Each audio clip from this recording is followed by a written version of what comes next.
Hare Krishna. So మీరు నాతో పాటు చెప్పండి. ఓం నమో భగవతే వాసుదేవాయ. ఓం నమో భగవతే వాసుదేవాయ. ఓం నమో భగవతే వాసుదేవాయ.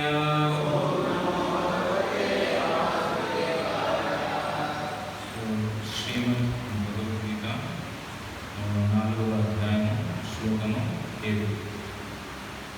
సో ఇదంతా నాతో పాటు చెప్పడానికి ప్రయత్నించండి. యదా యదా హి ధర్మస్య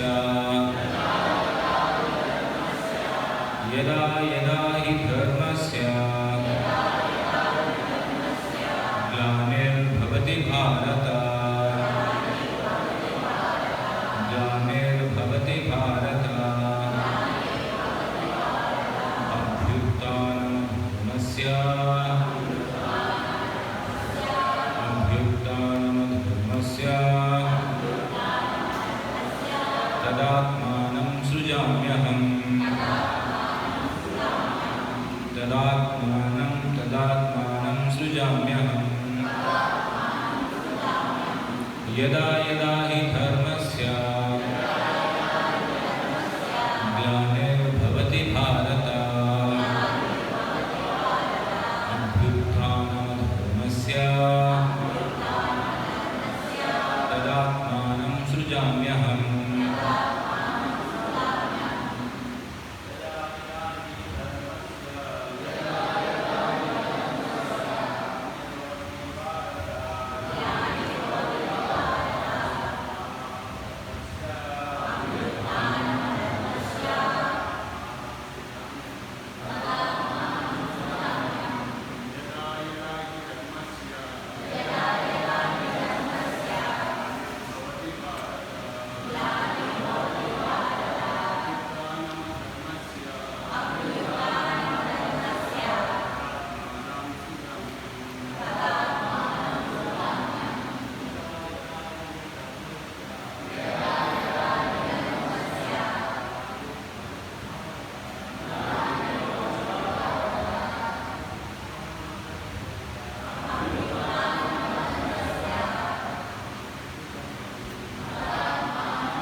యదా యదా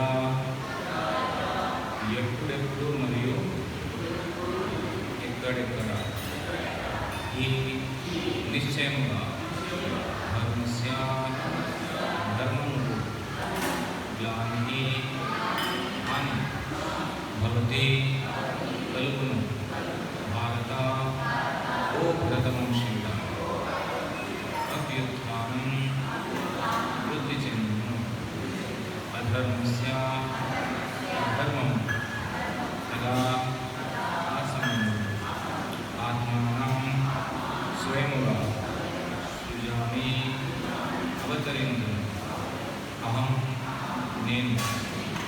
అనువాదము తాత్పర్యము కృష్ణ కృపామూర్తి శ్రీల ప్రభుపాదుల ద్వారా ప్రభుపాదికి. ఓ భరతవంశీయుడ, ఎప్పుడెప్పుడు మరియు ఎక్కడెక్కడ ధర్మాచరణకు హాని కలుగుతుందో మరియు అధర్మం వృద్ధి చెందుతుందో ఆ సమయంలో నేను స్వయంగా పాల్గొన్నాను. ఇక్కడ సృజామి అనే పదం ప్రధానం. ఈ పదము సృష్టింపబడినదనే అర్థములో ఏమో ప్రయోగించాలి. ఎందుకనగా గత శ్లోకం అనుసరించి భగవంతుని రూపంలోని నిత్యంగా అతని దేహముకు లేదా రూపముకు సృష్టి అనేది లేదు. కనుక సృజామి అనగా భగవంతుడే యథార్థ రూపంలో స్వయంగా అవతరించుకున్నాడు. శ్రీకృష్ణ భగవానుడు నియమానుసారంగా ద్వాపరాంతంలో 7వ మందు యొక్క 28వ మహాచక్రయుగంలో 4 రోజుల కాలం ప్రతి ఒక్క బ్రహ్మదేవుని ఒకరు అవతరిస్తాడు. ఏమైనా అతనికి ఎట్టి నిబంధనలను అనుసరించవలసిన అవసరం లేదు. ఎందుకనగా అతడు తన ఇచ్ఛానుసారం అనేక రకములుగా నడుచుకున్నకు సర్వస్వతంత్రుడై ఉన్నాడు. కనుకనే అధర్మపడి వాస్తవ ధర్మములకు హాని ఏర్పడినప్పుడు అతను తన సంకల్పానుసారమే అవతరించు. ధర్మసూత్రములు వేదశాస్త్రంలో వివరించారు. అట్టి వేద నియమాచరణకు భంగము ఏర్పడినప్పుడు మానవుడు అధర్మం కలుగుతాడు. వేదములలో అట్టి నియమములే భగవత్ శాసనముగా శ్రీమద్ భాగవతం 3 గ్రంథంలో చెప్తాడు. భగవానుడు మాత్రమే ధర్మ విధానము రూపొందించారు. వేదములు మొదట బ్రహ్మదేవుని హృదయంలో స్వయంగా భగవానుని చేత తెలుపబడినవి అని తెలియదు. కనుకనే ధర్మ నియమములు దేవాదేవుని ప్రత్యక్ష నిర్దేశాలు. ధర్మంతో సాక్షాత్ భగవత్. ఈ నియమములన్నీ భగవద్గీత ద్వారా స్పష్టంగా సూచించారు. దేవాదేవుని ప్రత్యక్షత అట్టి నియమములను స్థాపించే విధంగా ఉద్దేశం. భగవద్గీత చివరను శరణు వేడుకే అత్యుత్తమ ధర్మాచరణగా అంతకు మించినది మరొకటి లేదని శ్రీకృష్ణుడు భగవంతుడు స్వయంగా ఆలోచించారు. వైదిక నియమములు ఎవరైనా భగవంతుని పట్ల పూర్తి శరణవతికే ప్రేరేపించారు. అట్టి నియమములు అసూర ప్రవృత్తి గల వారి చేత భంగపరచబడినప్పుడు శ్రీకృష్ణుడు భగవంతుడు అవతరించారు. భౌతిక భావన వృద్ధి చెంది లౌకికులు వేద ప్రమాణాలను ఇచ్ఛానుసారము వినియోగించినప్పుడు శ్రీకృష్ణుని అవతారమైన బుద్ధ భగవానుడు అవతరించారని శ్రీమద్ భాగవతం నుండి మనం తెలుసుకోవాలి. వైదిక సాహిత్యంలో కొన్ని ప్రత్యేక ప్రయోజనాలకై జంతుబలి విషయంలో కొన్ని ప్రత్యేక నిబంధనలకి అసూర ప్రవృత్తి గల వారు అట్టి నియమములను అనుసరింపక జంతుబలులతో కూడిన యజ్ఞములను కొనసాగించాలి. అట్టి విపరీత కార్యములు నిలిపి వేదోచితమైన అహింసా సిద్ధాంతాలను స్థాపించడం కొరకే విద్యలోకమున అవతరించారు. అనగా భగవంతుని ప్రతి ఒక్క అవతారానికి ప్రత్యేక ప్రయోజనము ఉంది. స్వయం వ్యక్తములైన ధర్మగ్రంథములలో వాటి సమస్త విషయములు సంపూర్ణంగా వర్ణించారు. కనుక శాస్త్రంలో నిర్దేశించబడినది ఎవరిని కూడా నిర్దేశించబడితే ఎవరిని కూడా అవతారములుగా అంగీకరించకూడదు. భగవానుడు కేవలం భారతదేశ భూమిపైననే అవతరించుననేది వాస్తవం. అతను ఎక్కడైనా ఎప్పుడైనా మన ఇచ్ఛానుసారం అవతరించగలరు. భగవత్ చైతన్యం వైపునకు మానవులను మరణించుట మరియు ధర్మ నియమములను వాడిచే పాటింప చేయడం అతని సమస్త అవతారములన్నింటిలోనూ అతడు వివిధ పరిస్థితులకు చెందిన ఆయా జనులు అవగాహన చేసుకున్నట్టుగా ధర్మము గురించి ఆలోచించాడు.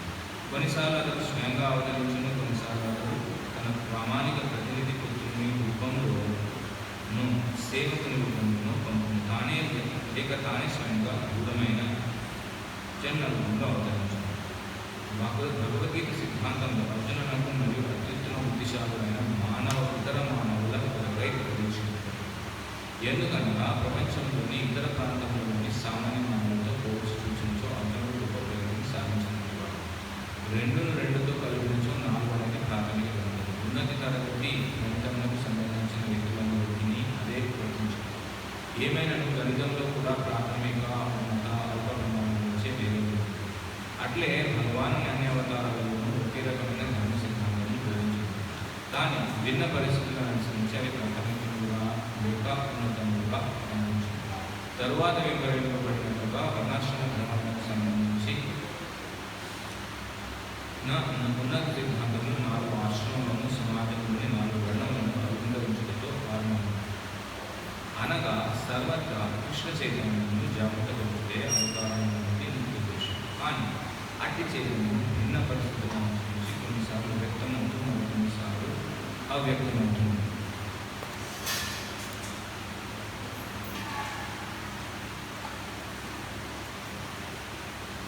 ఓం జ్ఞానతిమిరంధస్య జ్ఞానశలాకయ చక్షుర్మీలినాం తస్మై శ్రీ గురవే నమః. శ్రీ చైతన్యమనోభీష్టం స్థాపితమేన భూతలే స్వయం సర్వదాంతికం వందేహం శ్రీగురుం శ్రీయుక్తాపదకమలం శ్రీగురుం వైష్ణవాంశ శివరూపం సావధానం సర్వతాంత్రికం సజీవం సావధూతం సావధూతం పరిజన సహితం కృష్ణ చైతన్యదేవం శ్రీరాధాకృష్ణపాదాన్ సమేత శ్రీ విశాఖాన్వితం.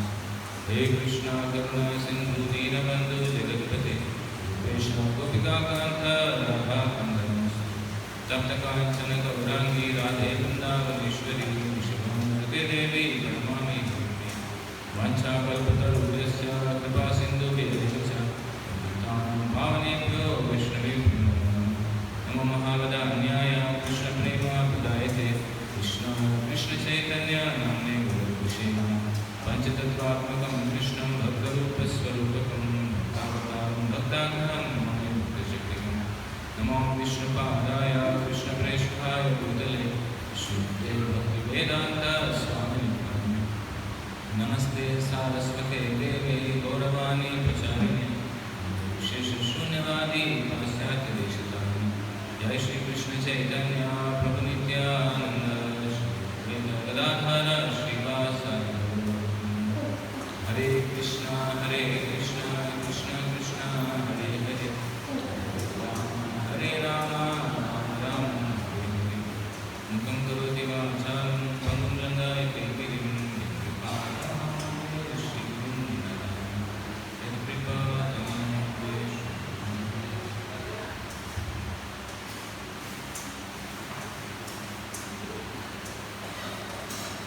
హరే కృష్ణ. సో మీ అందరికీ ఈ ఆదిత్య సండే భగవద్గీత ప్రవచనానికి స్వాగతం. సో ఇది 4వ అధ్యాయం భగవద్గీత. ఈ అధ్యాయంలో అర్జునుడు భగవంతుని ప్రశ్నిస్తాడు. ఎందుకంటే ఇదే ఇంతకుముందు కృష్ణుడు చెప్తాడు, నీకు చెప్పినటువంటి జ్ఞానాన్ని నేను ఇంతకుముందు సూర్యునికి చెప్పానని చెప్తాడు. సో అర్జునుడు అప్పుడు ప్రశ్న వేస్తాడు భగవంతుని. సూర్యుడు జన్మించింది ఎన్నో సంవత్సరాల కింద, లక్షల సంవత్సరాల కింద. బట్ నీవు మాత్రం నాతో పాటుగా జన్మించావు. ఈ కుంతి పుత్రుడు, సారీ దేవకి పుత్రుడు. సో సో ఏ విధంగా నేను నిన్ను అర్థం చేసుకోవాలి? నీవు ఈ విషయాన్ని సూర్యుడికి చెప్పావు, వివస్వానికి చెప్పావు. కృష్ణ చెప్తాడు, ఇమం వివస్వతే యోగం ప్రోక్తవాన్ మహావ్యయం వివస్వాన్ మనదేవాహ మనురిక్ష్వామే భవే. ఏం చెప్తారంటే, ఇమం వివస్వతే యోగం, వివస్వాన్కి ఈ యోగాన్ని అంటే ఈ జ్ఞానాన్ని నేను ముందే చెప్పాను. వివస్వాన్ మనుకు చెప్పాడు, మను ఇక్ష్వాకు రాజుకు చెప్పాడు. సో అప్పుడు అర్జునుడు ప్రశ్న వేస్తాడు, నన్ను ఇప్పుడే మీరు నేనున్న కాలంలో పుట్టారు, నాతో పాటు పుట్టారు, అలాంటిది మీరు ఎప్పుడో సంవత్సరాల క్రింద ఎలా ఇది చెప్పారు అంటే, అప్పుడు భగవంతుడు చెప్తాడు, ఇది దీనికంటే ముందు శ్లోకంలో ఉండాలి. అజోపి సన్ అవ్యయాత్మ భూతానాం ఈశ్వరోపి సన్ ప్రకృతిం స్వామధిష్ఠాయ సంభవామి ఆత్మనాయ. భగవంతుడు ఏం చెప్తాడంటే, నాకు జన్మ లేదు, అజన్మ. అలాగే అవ్యయాత్మ, నా శరీరము నీ శరీరంలాగా నష్టము పొందదు. అంటే వ్యయము కాదు. ఈ శరీరము, మన శరీరం ఏమవుతుంది, ఇది మెల్లిమెల్లిగా నాశనం పొందుతుంది. కానీ భగవంతుని యొక్క స్వరూపము అవ్యయమైనది, వ్యయము కానటువంటిది. అజోపిసన్ అవ్యయాత్మ, భూతానాం ఈశ్వరోపిసన్. నేను సకల సృష్టికి ఈశ్వరుడు, ఈ జీవులందరికీ కూడా ఈశ్వరుడు. అంటే భగవంతుడు తను ఎవరో, తాను భగవంతుడని ఇక్కడ అర్జునుడికి చెప్తాను. దీనికంటే ముందు శ్లోకం, భూతానాం ఈశ్వరోపిసన్ ప్రకృతి స్వామధిష్ఠాన. నా యొక్క శక్తి ద్వారా, అంటే నేను ఈ ప్రకృతి, ఈ భౌతిక ప్రకృతికి లోబడి, ఈ భౌతిక ప్రకృతి యొక్క నియమాలకి లోబడి నేను రాను. మనం ఏంటంటే ఈ ప్రకృతి నియమాలకి లోబడి ఉంటాం. ఈ శరీరం మనం చెప్పే మాట వినదు. ఆ శరీరం ఏం చేస్తే, అంటే ఈ శరీరంకి రోగాలు వస్తాయి, ముసలితనం వస్తుంది, బుద్ధి వస్తుంది. అంటే ఈ శరీరం మన కంట్రోల్లో ఉండదు. ఆ శరీరం ఏమవుతే మనం దాన్ని యాక్సెప్ట్ చేయాలి. ఎందుకంటే అది ప్రకృతి నియమాల ద్వారా ఈ శరీరంలో మార్పులు జరుగుతూ ఉంటాయి. కానీ భగవంతుడు అవ్యయుడు, అలాగే ఆయన అవ్యయాత్మ, భూతానాం ఈశ్వరోపిసన్. ఆయన ఈశ్వరుడు, అలాగే ప్రకృతిని ఆయన స్వశక్తితో వస్తారు. అంటే భగవంతుని స్వరూపము సచ్చిత్ ఆనందమైనటువంటి స్వరూపం. అది శాశ్వతమైన దివ్యమైన ఆనంద స్వరూపం, జ్ఞానము ఆనందము కలిగిన శరీరం. సో ప్రకృతిని స్వామధిష్ఠాయ సంభవామి, నేను వస్తాను. ఎలా? ఆత్మమాయ, అంటే నా స్వయం ఇచ్ఛ, నా స్వయం కోరికతో, నా స్వయం నిర్ణయంతో నేను వస్తాను అన్నాడు. సో అది చెప్పిన తర్వాత ఈ శ్లోకంలో చెప్తున్నారు ఏంటంటే, యదా యదా హి ధర్మస్య, ఎప్పుడైతే ధర్మానికి హాని కలుగుతుందో, గ్లానిర్భవతి భారత, ఓ అర్జున, ఎప్పుడైతే ధర్మానికి హాని కలుగుతుందో, అధర్మస్య, ఎప్పుడైతే అధర్మం పెరిగిపోతుందో, తదాత్మానం సృజామ్యహం, ఆ సమయంలో నేను అవతారం తీసుకుంటాను. సో ఇక్కడ భగవంతుడు ఎప్పుడైతే ధర్మానికి హాని కలుగుతుందో అప్పుడు భగవంతుడు అవతరిస్తాడు. సో ఇక్కడ ధర్మం అంటే ఏంటి, అది ప్రశ్న. సో ప్రభుపాదులు అంటారు, మనం అంటాము హిందూ మతము, క్రిస్టియన్ మతము, ముస్లిం మతము. మతం అంటే ఏంటి? నా మతము అంటే నా అభిప్రాయము. వాళ్ళు మతం అంటే ఒక అభిప్రాయం, అంటే మేము ఇట్లా ఉంటాము. సో ధర్మం అంటే మతం కాదు. సో ధర్మానికి వాస్తవమైన అర్థం ఏంటంటే, అది ఏదో మనం ఏర్పరచుకున్న నియమాలు, రూల్స్, లేదంటే మేము ఇలా ఉండాలి, మేము ముస్లిమ్స్ కాబట్టి ఇలా చేస్తాము, క్రిస్టియన్స్ కాబట్టి ఇలా చేస్తాము, మేము హిందువులు కాబట్టి మేము రిచువల్ చేస్తాము, ఇది మా మతము. మతం అంటే నా యొక్క అభిప్రాయం, లేదంటే మనం ఏర్పరచుకున్నటువంటి కొన్ని రకాలైనటువంటి కస్టమ్స్. కానీ ఇక్కడ ధర్మానికి గ్లాని జరుగుతుందంటే, ధర్మం అంటే ప్రభుపాదులు కూడా చెప్తారు, అది ఆత్మ యొక్క వాస్తవికమైన స్థితి. అది ఒక ఉదాహరణకి ప్రభుపాదులు ఒక ఉదాహరణ ఇస్తారు. చక్కెర ఉందనుకుంటాం, షుగర్, దాని ధర్మం ఏంటి? అది తీపిగా ఉంటుంది. మీకు అక్కడ చక్కెరలాగే ఉంది, కానీ అది మీరు నోట్లో వేసుకుంటే తీపిగా, లేకపోతే మీరు అది షుగర్ అంటారా? అనర్థం. సో అది షుగర్. సో దాని కాన్స్టిట్యూషనల్ పొజిషన్, లేదంటే దాని యొక్క వాస్తవికమైన స్థితి ఏంటంటే అది తీపిగా ఉండాలి. అగ్ని ఉందనుకుంటుంది, అగ్ని యొక్క స్థితి, అగ్ని యొక్క ధర్మం ఏంటి? అది ఏదన్నా ఉంటే దాన్ని కాలుస్తుంది, జ్వలిస్తుంది. అలాగే ఆత్మ యొక్క ధర్మం ఏంటి అంటే, అది భగవంతుని సేవించడం ఆత్మ యొక్క ధర్మం. చైతన్య మహాప్రభు చెప్తారు, జీవేర స్వరూపమై నిత్య కృష్ణ దాస్. ఆత్మ యొక్క వాస్తవమైన ధర్మం ఏంటంటే భగవంతుని సేవించడం. ఆత్మ సనాతనమైంది. సో సనాతనమైన ఆత్మ యొక్క సనాతనమైన ధర్మం ఏంటి? భగవంతుని ప్రేమించడం. సనాతన ధర్మం అంటే ఏంటి? ఇప్పుడు అందరూ సనాతన ధర్మం అంటారు. సనాతన ధర్మం అంటే జీవి యొక్క వాస్తవిక స్థితి ఏంటంటే శాశ్వతంగా భగవంతుని ప్రేమించడం, భగవంతునికి సేవ చేయడం. సో అలాగే ఆత్మ అనేది భౌతికమైనది కాదు, అది ఆధ్యాత్మికమైనది. ఇది శాస్త్రంలో చెప్తారు, అహం బ్రహ్మాస్మి. సో ఆ విధంగా ఆత్మ అనేది మొదటి విషయం ఏంటంటే ఇది భౌతికమైన వస్తువు కాదు, అది చైతన్య స్వరూపం, అది శుద్ధ చైతన్య స్వరూపం. దాని యొక్క వాస్తవిక ధర్మం ఏంటంటే భగవంతునికి సేవ చేయడం.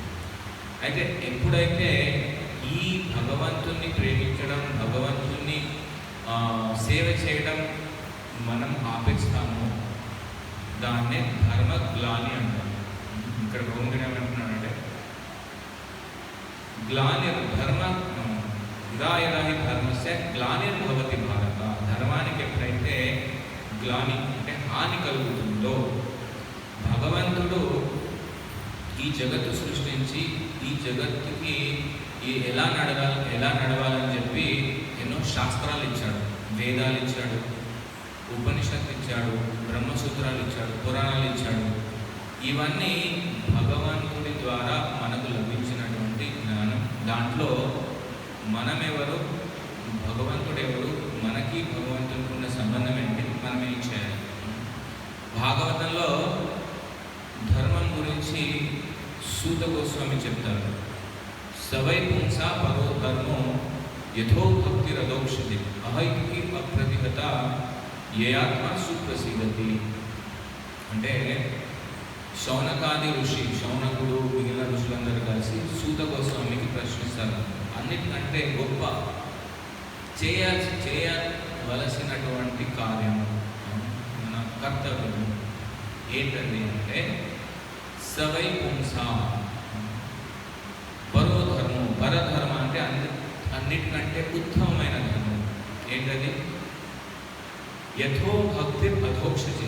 భగవంతుడైనటువంటి అధోక్షతుడికి భక్తి అది ఎలా ఉండాలి? అహైతుకి అప్రతిహత. అహైతుకి అంటే ఎలాంటి స్వలాభము లేకుండా, అప్రతిహత అంటే అది దాంట్లో ఎలాంటి కంటిన్యూటీ ఉండాలి, అప్రతిహతమైనటువంటి భక్తి. సో ఎప్పుడైతే జీవుడు ఇలాంటి భక్తిని భగవంతుని పట్ల ఆయన హృదయంలో ప్రకటమవుతుందో అప్పుడే ఆ జీవికి నిజమైన ఆనందం లభిస్తుంది. ఏ ఆత్మ సుప్రసిద్ధి. అంటే మనందరికి కావాల్సింది ఏంటి? ఆనందం. ఎవరికి ఏదైనా చేస్తున్నారంటే ఎందుకు చేస్తారు? దానివల్ల వాడికి ఏదో ఆనందం కాదు కదా. వాడు తింటున్నాడు అక్కడ కూర్చొని అంటే దానివల్ల, తినడం వల్ల వాడికి ఒక ఆనందం కలుగుతుంది. తోడపోయి పడుకుంటున్నాడంటే దానివల్ల వాడికి ఏంటి ఆనందం కలుగుతుంది. లేదు మీకు బాగా డబ్బులు సంపాదిస్తుంటే వాడికి దాంట్లో ఆనందం, సినిమాకి వెళ్తే ఆనందం. సో అందరికీ కావాల్సింది ఏంటంటే ఆనందం. ఆత్మ యొక్క అది స్వభావం. అది ఏంటి? ఎప్పుడూ మనకి ఆనందం కావాలి. అయితే ఆ ఆనందాన్ని, శాశ్వతమైన ఆనందాన్ని, నిజమైన ఆనందాన్ని మనం పొందాలంటే ఏం చేయాలి? భగవంతునికి సేవ చేయాలి. భగవంతునికి సేవ చేస్తే అప్పుడు నిజంగా మనకి ఆనందం లభిస్తుంది. ఇది అర్థం చేసుకుంటే అప్పుడు వాళ్ళు పూర్తిగా భగవద్భక్తిలో ప్రగతి చెందుతారు. ఎందుకంటే ఇప్పుడు ఏంటంటే మనమంతా ఈ భౌతికమైన ఇంద్రియాలు, మనస్సుపై ఆధారపడి ఉన్నాం. సో వాటినే సంతృప్తిపరచడానికి ప్రయత్నిస్తున్నాం. కానీ ఆత్మ అనేది ఈ ఇంద్రియాలు, మనస్సు కంటే కూడా ఉన్నతమైనది. వాస్తవంగా ఇంద్రియాలు, మనస్సు కూడా ఆత్మ కంట్రోల్లో ఉండాలి. కానీ మనం ఏంటంటే ఈ ఇంద్రియాలు, మనస్సును తృప్తిపరచడానికే మనం ఎంత ప్రయత్నం చేస్తున్నాం. కానీ ఆత్మకి తృప్తి ఎప్పుడు లభిస్తుంది, ఆత్మకి ఆనందం ఎప్పుడు లభిస్తుంది? ఎప్పుడైతే భగవంతుని సేవ చేయడం ద్వారా. ప్రభుపాదులు ఎప్పుడు ఒక ఉదాహరణ ఇస్తారు. ఈ ఈ చెయ్యి ఈ శరీరంలో ఉన్న ఒక భాగం కదా. సో ఈ చెయ్యికి సపోజ్ నేను 5 గోల్డ్ రింగ్స్ పెట్టేశాను, దీనికి మంచి గోల్డ్ చైన్ పెట్టాను, మళ్ళీ ఈ చెయ్యికి మంచి సిల్క్ క్లాత్ పెట్టాను. కానీ నేను ఈ చైన్ యూజ్ చేసి తినట్లేదు, ఈ నా స్టమక్కి ఫుడ్ పెట్టట్లేదు. ఈ చెయ్యి ఆనందంగా ఉంటుందా? ఏమవుతుంది అప్పుడు? మెల్లిమెల్లిగా ఇది వీక్ అయిపోతుంది కదా, దీనికి ఆనందం పోయి బాధ కలుగుతూ ఉంటుంది. ఈ చెయ్యి యొక్క కర్తవ్యం ఏంటి? ఏం చేయాలి? ఈ చెయ్యి అది అన్నం కలిపి ఇక్కడ పెడితే కడుపులోకి వెళ్తే అప్పుడు ఈ చెయ్యికి ఆటోమేటిక్గా ఆనందం లభిస్తుంది. అంటే ఈ చెయ్యి ఏంటి? ఈ శరీరం యొక్క అంశ. దీని పని ఏంటి అంటే ఈ శరీరానికి సేవ చేయాలి. అలాగే జీవి ఎవరు? 15వ అధ్యాయంలో భగవంతుడు చెప్తాడు, మమైవాంశో జీవలోకే జీవభూత సనాతన. ఎలా అయితే ఈ చేయి ఈ శరీరం యొక్క అంగము అంశో, అలాగే మనమందరము ఎవరి అంశాలు? మనమందరం భగవంతుని యొక్క అంశం. సో మనము వ్యక్తిగతంగా ఆనందం పొందడానికి ప్రయత్నం చేస్తే మనకు దుఃఖమే మిగులుతుంది.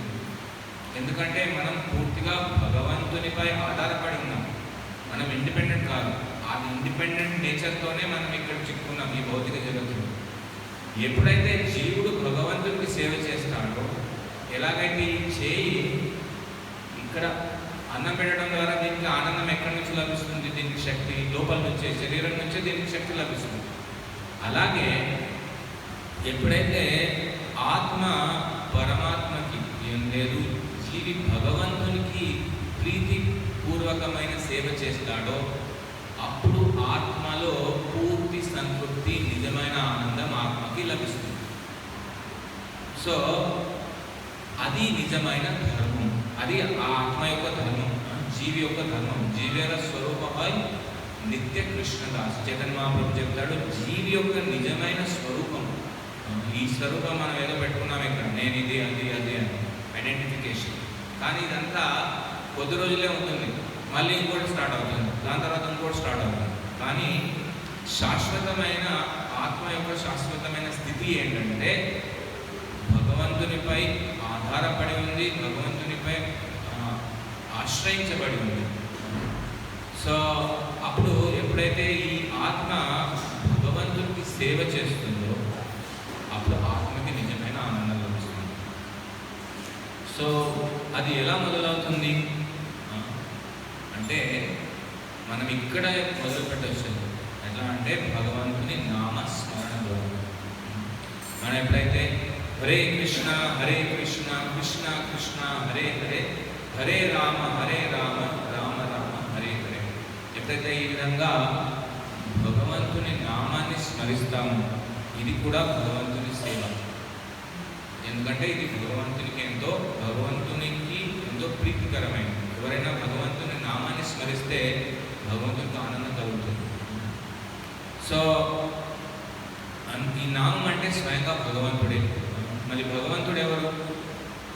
పూర్ణ ఆనంద స్వరూపం, సచ్చిత్ ఆనంద స్వరూపం. భగవంతుని స్వరూపము జ్ఞానము ఆనందముతో నిర్మింపబడింది, అంటే ఆయనే ఆనందం. సో మనకు కావలసిన పూర్తి ఆనందం ఆ నామ జపం ద్వారా మనకు లభిస్తుంది. సో ఇంకా ముందుకెళ్తే మనం స్వయంగా భగవంతుని సేవలో ఎప్పుడైతే భగవంతునికి సేవ చేస్తామో అప్పుడు ఆనందం, అది అసీమితమైన ఆనందం లభిస్తుంది, అది ముక్తావస్థ. సో ఇప్పుడు కూడా మనకి ఎప్పుడైతే మనం ఈ నామస్మరణలో ముందుకెళ్తామో, ఇంకా తీవ్రంగా భగవంతుని నామస్మరణ చేస్తామో అప్పుడు మనకు నిజమైనటువంటి సత్యమైనటువంటి ఆనందం లభిస్తుంది. ఇప్పుడు లభించే ఆనందం ఏంటిది? ఇది నిజమైన ఆనందం కాదు, ఇది బద్ధ అవస్థలో ఉన్నటువంటి ఆనందం. ఇప్పుడు ఒక ఆవు ఉందనుకోండి, ఆవుకి గడ్డేస్తే ఏమవుతుంది? హ్యాపీగా తింటుంది కదా. అదే ఒక పులి ఉందనుకోండి, దానికి ఏం కావాలి? మాంసం రక్తం కదా. అదే ఒక పంది ఉందనుకోండి, దానికి ఏం కావాలి? దానికంత మలమూత్రాలు కావాలి. అయితే ఇప్పుడు మనం ఉన్నామనుకోండి, మనం ఏదో తింటాం. యాక్చువల్లీ అన్నింటిలో ఉంది ఏంటది? ఆత్మ కదా. ఆ పులి శరీరంలో ఉంది ఆత్మ, ఈ పిల్లి శరీరంలో ఉంది ఆత్మ, ఆవు శరీరంలో ఉంది ఆత్మ, మన శరీరంలో ఉంది ఆత్మ. మరి ఆత్మే అన్నింటిలో ఉన్నప్పుడు ఒక శరీరం ద్వారా ఏం తింటుంది? గడ్డి. ఇంకో శరీరం ద్వారా ఏం తింటుంది? మాంసం తింటుంది. ఇంకో శరీరం అన్నం తింటుంది. అంటే వాస్తవంగా ఆత్మకి ఆ వస్తువుకి సంబంధం లేదు. కానీ ఎందుకు తింటుంది? ఎందుకంటే ఆ శరీరాన్ని స్వీకరించింది. ఆ శరీరం స్వీకరించడం వల్ల అందులో బద్ధుడైపోయాడు జీవుడు. ఆ శరీరం ద్వారా లభించినటువంటి త్రిగుణాత్మకమైన ఇంద్రియాలనే అనుభవించడానికి ప్రయత్నిస్తుంది. కానీ వాస్తవంగా ఆత్మకి ఆ శరీరానికి ఏ సంబంధం లేదు. ఆత్మకి ఆనందం ఎక్కడ? భగవంతుడు. సో మనం ఈ జగత్తులో ఉన్నంత వరకు ఈ బద్ధావస్థలో ఈ ఇంద్రియాల ద్వారా, ఈ బద్ధులైనటువంటి ఇంద్రియాల ద్వారా ఈ ప్రకృతిని భోగించడానికి ప్రయత్నిస్తాం. దీనికన్నిటికీ మూల కారణం ఏంటి? అహంకారం. ఏంటి? నేను ఈశ్వరుణ్ణి అన్నప్పుడు మాయ మనను బంధించేస్తుంది. ఓకే, నీవు ఈశ్వరుని కదా, ప్రకృతిని నువ్వు అనుభవించడానికి ప్రయత్నించు. సో ఆ విధంగా జన్మనంతర జన్మ ఇదే ప్రకృతిని అనుభవించడానికి మనం ప్రయత్నిస్తున్నాం. సో వాస్తవం తెలిసినప్పుడు ఈ ప్రకృతిని అనుభవించడాన్ని ఫస్ట్ వదిలేస్తాను. ఎందుకంటే ఇది ఏం చేస్తుంది? మనని కర్మబంధనంలో పెట్టేస్తుంది. మళ్ళీ మనకి జన్మ తర్వాత జన్మ వస్తుంది. ఇప్పుడేం చేయాలంటే మనము మన ఇంద్రియాలని, మనస్సుని శుద్ధి చేసుకోవాలి, ప్యూరిఫై చేయాలి. అదెట్లా? ఈ భగవంతుని నామస్మరణ, భగవంతునికి అర్పించిన ప్రసాదాన్ని స్వీకరించడం ద్వారా, భక్తుల సాంగత్యంలో భగవంతుని యొక్క కథ శ్రవణం చేయడం ద్వారా. ఈ భక్తి మార్గాన్ని మనం తీసుకుంటే ఆ భక్తి అత్యంత శక్తివంతమైనది. ఇది జ్ఞానము, వైరాగ్యం కంటే కూడా శక్తివంతమైనది. వేరే యోగులు ఉంటారు, వారు ధ్యాన మార్గంలో వెళ్తారు, కొంతమంది జ్ఞాన మార్గంలో వెళ్తారు. కానీ అన్నిటికంటే కూడా శక్తివంతమైనది ఏంటి? భక్తి. భక్తిలో జ్ఞానము, వైరాగ్యం అన్నీ ఉంటాయి. సో ఈ శ్రవణం, కీర్తనం ఇవన్నీ చేయడం ద్వారా మన మనస్సు, ఇంద్రియాలు అన్ని శుద్ధి అవుతాయి. అప్పుడు మనం పూర్ణ శుద్ధ అవస్థలో భగవంతుని నామాన్ని, భగవంతుని రూపాన్ని అన్నిటినీ మనం అనుభవించవచ్చు. అంటే అప్పుడు ఆత్మకి నిజమైనటువంటి ఆనందం లభిస్తుంది. రమంతే యోగినో అనంతే సత్యానందే చిదాత్మని ఇది రామపదానీషు పరం బ్రహ్మ అవిధీయతే. రమంతే యోగులు మునులు రమంతే అంటే అందులో ఆనందాన్ని అనుభవిస్తారు. ఇందులో అనంతే భగవంతునిలో, అనంతుడైనట్టు భగవంతునిలో. ఏ విధంగా? సత్యానందే చిదాత్మని, ఆ భగవంతునిలో సత్యమైనటువంటి ఆనందాన్ని. మరియు చిదాత్మని అంటే భగవంతుడి పూర్ణ చైతన్య స్వరూపుడు. అందుకే ఈ రామ శబ్దాన్ని పరబ్రహ్మతో పోలుస్తారు. ఎందుకంటే రామనామాన్ని, కృష్ణనామాన్ని జపించడం ద్వారా మనము చిన్మయమైనటువంటి, సత్యమైనటువంటి ఆనందాన్ని అనుభవించగలుగుతాం.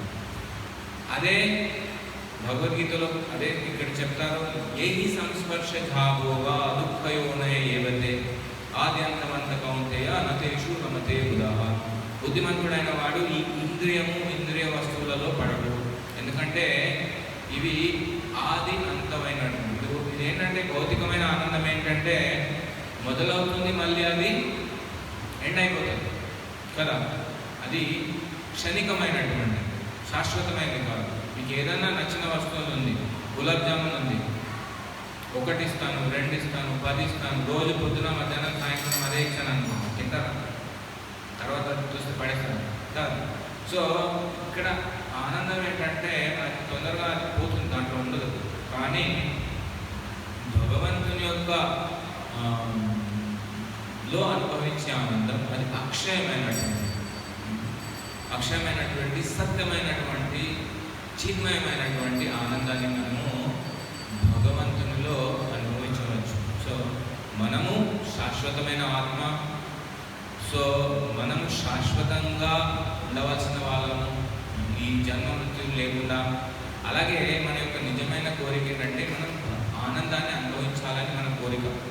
సో అప్పుడు ఆ దివ్యమైనటువంటి, శాశ్వతమైనటువంటి, అనంతమైనటువంటి బ్రహ్మ సౌఖ్యం అనంతం ఆనందాన్ని అనుభవించాలనుకుంటే మనం ఏం చేయాలి? కృష్ణుడికి భక్తి చేయాలి. అది ఈ భాగవతము, భగవద్గీత ఈ గ్రంథాల్లో మనకి భగవద్ జ్ఞానాన్ని మనకు ఇవ్వడం జరిగింది. శ్రీల ప్రభుపాదుల ద్వారా, చైతన్య మహాప్రభు గురు పరంపర ద్వారా మనకి దివ్య సందేశం అంతా లభించింది. సో అందుకే మనం ఈ మనుష్య జన్మను వ్యర్థం చేయకుండా ఈ భక్తిని మనము సీరియస్గా అభ్యాసం చేసి మన జీవితాన్ని సఫలీకృతం చేసుకోవాలి. So I will stop here 1:37. So నేను ఇక్కడ విరామిస్తాను. ఎవరికైనా ఏమైనా ప్రశ్నలు ఉంటే దీన్ని కామెంట్ అనేది చేసుకోండి.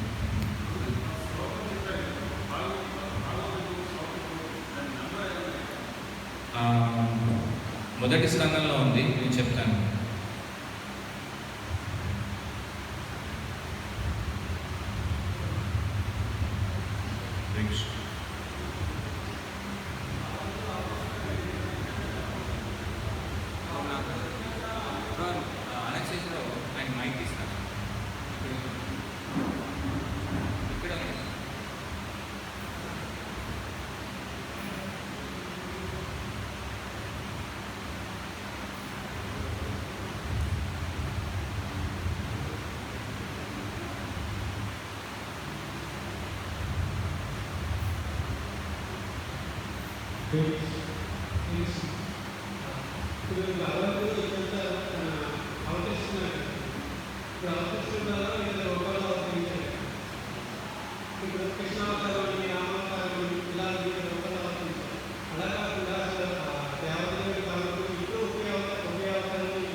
ఒకే అవతారంలో ఎప్పుడు వస్తారు.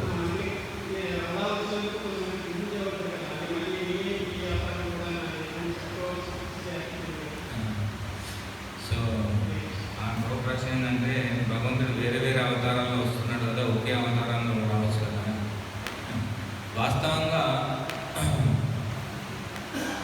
భగవంతుడు అనంతమైన రూపాలు కలిగినవాడు. సో ఎవరైతే జీవులు ఉంటారో వారికి భగవంతుని వివిధ రూపాల్లో వారికి భగవంతుని సేవ చేయాలని కోరుకుంది. ఉదాహరణకి హనుమంతుడు ఉన్నాడు.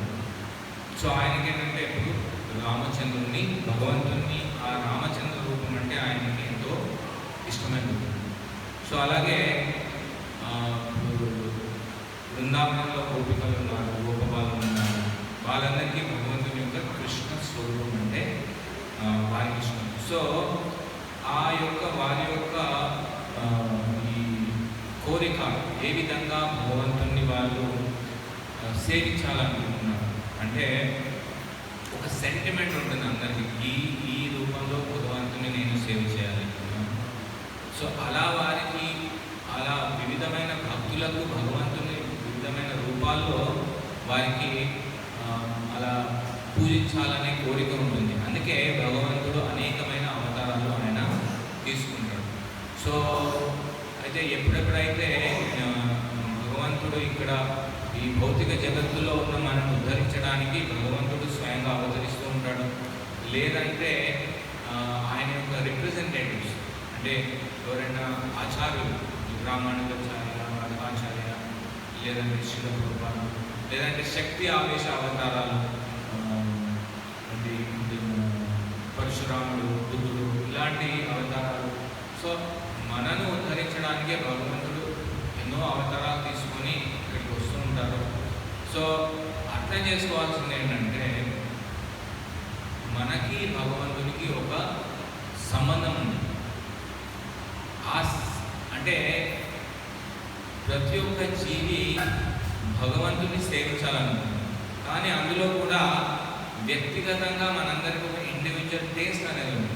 ఏ విధంగా భగవంతుణ్ణి నేను సేవ చేయగలను అది మనకి ఇప్పుడు తెలియదు. మనం భక్తిలో బాగా ప్రగతి చెందిన తర్వాత అప్పుడు భగవంతుడు అర్జునుడు ఉన్నాడు.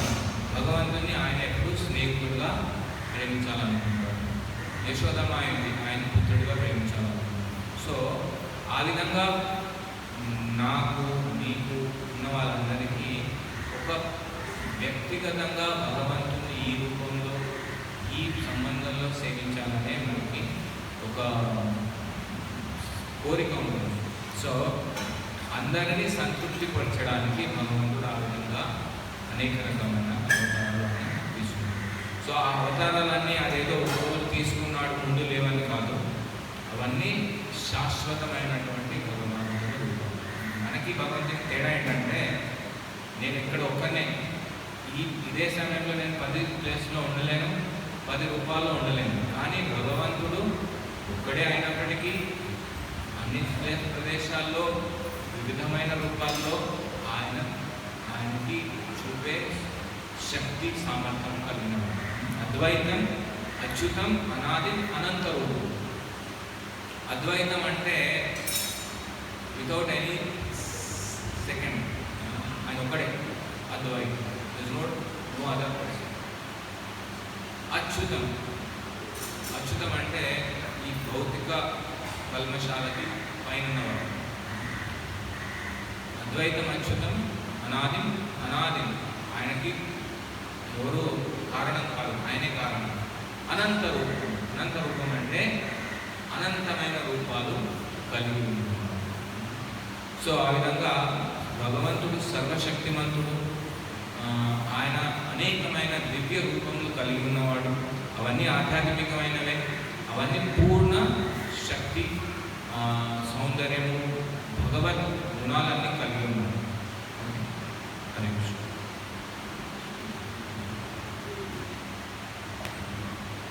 సో అనేసేసుకో టైం ఉందా ఇంకా కీర్తన చేయాలి, అది ఓపెన్ అయింది. श्रीमद् भगवद गीता की श्रील प्रभुपाद की